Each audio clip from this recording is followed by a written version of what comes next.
Hello, good weekend to all. It's Adil here bringing you a review of the European markets as always on the weekend going into the trading session, the Monday the 26th of April 2021. Please be sure to check out my site, and obviously I'm most active on Twitter. And for those that obviously watch the YouTube updates each weekend, happy weekend to all, and I hope you're enjoying the sunshine. Okay, in terms of the markets then, so basically a negative week for me again this week. Certainly not reading the Forex market, nor am I reading the equity market at present. Now, I did actually attempt to short the S&P 500, expecting a potential bearish formation.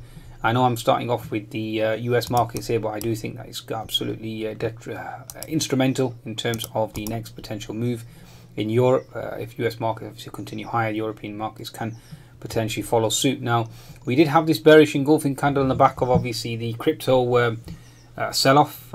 Basically, hell hath no fury than the Bitcoin. Basically, we had a big sell-off in crypto, and obviously concerns were being raised with regards to excess liquidity, etc., etc. Obviously, inflation, lumber prices moving higher, etc. And obviously, focus back on inflation, focus back on obviously overvalued obviously equities, etc., etc. And yeah, the market obviously ignored all that and certainly reversed quite sharply on the Friday. I mean, one hell of a move. We had a major red candle. Also, obviously, the concerns regarding the tax hikes as well, and also the potential infrastructure plan being less than half the original expectation of 1 trillion. Obviously, the actual plan that was submitted was half a trillion. So again, tax hikes, potential fiscal tightening to a large extent. Obviously, given the fact that they are going to be paying for the infrastructure plan in the US, and concerns regarding the tax on Bitcoin as well. And certainly that was the perfect storm for a sell-off in the equity markets. But lo and behold, we pushed new highs. So I certainly was wrong again, and that setup certainly failed. So in terms of the implications for European equities, let's look into that for you. Obviously, a German DAX certainly did bounce as well. We had a pivot high of 15,500 for now. So I'm certainly looking for a potential bearish pattern here, unless obviously US equities continue to push higher. On the daily chart on the German DAX, I've got a potential H&S formation, although it's very, very weak. Nevertheless, I'm just giving you an indication of what I'm expecting here. Obviously, this gap has closed. We've got a bearish engulfing candle here. We've got 3 candles within that red candle. Therefore, from my own interpretation, the bears are still in control, and therefore one would expect a sell-off down to gap fill at 14,800. Now, that's quite a move. And again, it has to be a major catalyst. Now, one of the major catalysts I'm understanding and interpreting thus far is the euro. I was certainly short the euro USD last week, and I was caught out a few times. Euro USD certainly pushing higher quite impressively here. Okay, European data certainly came in slightly stronger than expected, but nevertheless, nothing major in terms of the move higher. Now, if we do continue to push higher in the euro, this was the reason why this euro sell-off obviously was one of the reasons why the German DAX was certainly helped in terms of exports side of things. Okay, and European equities in large as well, and obviously the PEP, etc., etc. Now, Mr. Lagarde certainly wasn't as dovish as everybody expected. She certainly kept pretty quiet, and obviously the vaccinations certainly are increasing now in Europe as well. Lockdowns have increased there. The other factor, obviously, again for the perfect storm in terms of US equities, was the situation in India. We've got 300,000 cases a day. So certainly a surge there. Okay, Canada as well, concerned there. And so could India be the epicenter now of the virus, and these waves continue to obviously hit us hard? UK certainly is protected to a large extent given the vaccine rollout, but again, are there any side effects of that rollout? Is there a delay in terms of the concerns there? Now, there was a chart that I seen on the weekend, given the jabs started in India, given the fact that they are one of the net exporters of vaccines. Their jabs are apparently starting in January, and it's taken them 3 months for their obviously autoimmune diseases to kick in, or their immunity to certainly wear off, and therefore obviously you've seen a massive exponential rise in India in terms of the infection and death rates as well. Could that be the case here in Europe? Again, we don't know. Okay, so again, it certainly is a harbinger of what's to come. Certainly an area that we need to certainly focus on. Certainly is very, very important. So again, stronger euro is actually net negative for European equities. That's my interpretation. So let's see how the German DAX plays out on the daily chart. Again, like I said, you've got a bear flag formation here. We've got inside consolidation. We could potentially break out of this bullish channel. Okay, the pivot high certainly has been rejected at 15,500. impressive move. It's dependent obviously on US equities as well to a large extent.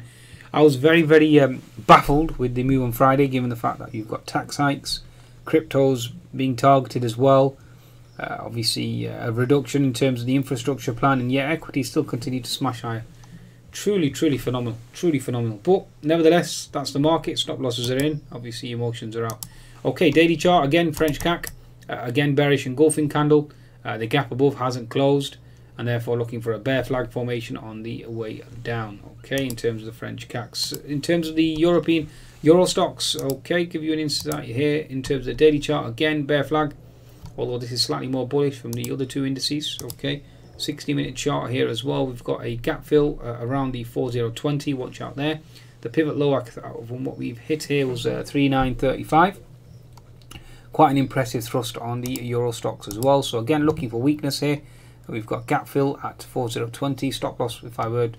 I've certainly taken this trade already, by the way. Looking for obviously a stop loss above the 4040 and looking for a potential move lower down to gap fill at 3976, and then obviously ultimate gap fill at 3940. That'll be an interesting scenario on the downside.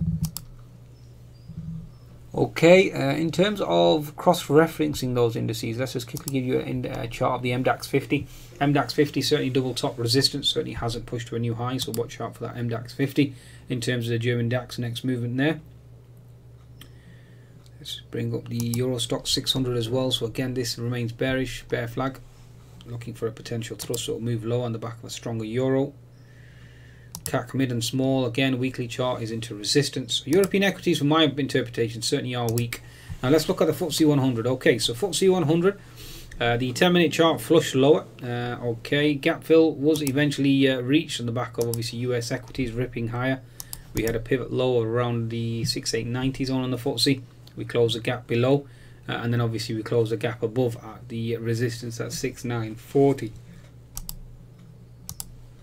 60-minute chart, obviously horizontal support is seen at 6860. The resistance is seen at 6940. If you continue higher, then you've got 6970, fib 61, and 75% 6990, and then ultimate resistance at 7040. So it'll be interesting to see how the FTSE plays out in terms of US equities, obviously ripping higher into the close on Friday. Again, daily chart is a bearish engulfing candle. Therefore, one would expect a bear flag formation back down to 6800, potentially lower. So, certainly is a bearish formation on the FTSE at present, given the fact that the weekly chart on the FTSE is into the fib 75%. Okay, is that previous support equals resistance, is at the key dreaded 200 MA as well. So again, watch out for that potential pattern in terms of the FTSE 100. Let's quickly have a look at the commodities. This is a commodities chart, very impressive, pushing higher. Very impressive, has broken out high on the commodities index. Let's have a look at a chart of oil. Okay, a chart of Brent, still lagging at fib 61%, so keep an eye out for that. In terms of the next move, quickly bring up a 4-hour chart, give you more of an insight here. Just clean this chart with a lot of okay, so again, looking for a lower high on the back of obviously India, situation. The infection numbers are obviously rising there, and a cause of concern regarding a next potential deadly wave that's en route. Okay, and again, upsetting the recovery scenario. But yet, equities certainly seem to be having no obviously impact at all. Certainly not interested. The tech all share for German DAX as well is struggling at fib 61%. Nasdaq certainly remains weak on the back of the crypto meltdown. So again, this market is very bullish, folks. I mean, crypto meltdown, tax hikes, certainly being obviously trial balloons being sent out there, and yet we continue to push higher. Really baffling. Again, it's this monetary experiment, printing money, fiscal expansion. Markets certainly seem to be, what can we say? What can we say? It certainly is baffling me right now, especially the move in the euro as well to a large extent. Okay, let's quickly bring up the chart of the dollar index, given the fact that the US dollar, certainly data has been strong, and yet the dollar obviously has been crumbling. Okay, it is a very interesting time right now. From a fundamental perspective, very hard to nail.